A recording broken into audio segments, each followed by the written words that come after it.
keyin qachondir balki siz pul topasiz va muvaffaqiyatga erishasiz. Ehtimol sizga hech kim aytmaydigan haqiqatni aytarman, lekin muvaffaqiyatga erishish juda ham zerikarli. Juda ham zerikarli jarayon. Ishoning.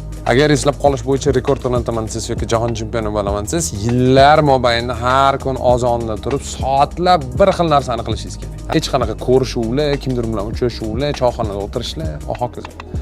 O'rtacha biznes 7 yilda oyoqqa turib pul keltirishni boshlaydi. Ya'ni agar siz biznes qurmoqchi bo'lsangiz, agar yopilib ketmasangiz, qanaqadir mo'jiza bo'lib, birinchi 1 yil, 2 yil, 3 yil, 4 yil va chidab borsangiz, umuman hech qanaqa pulsiz har kun ertalab turib, to'xtamasdan shu stressdan o'tib bir xil narsani takrorlab ishlashingiz kerak.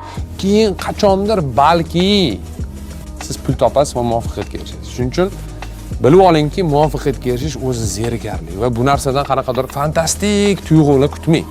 Faqat zerikish bo'ladi. Va mana shu zerikish kelgan paytda, shu zerikish normalligini qabul qila olgan inson katta ehtimol bilan muvaffaqiyatga erishadi. Qolganlar sinib ketadi, yo'l yarmini tashlab qo'yadi.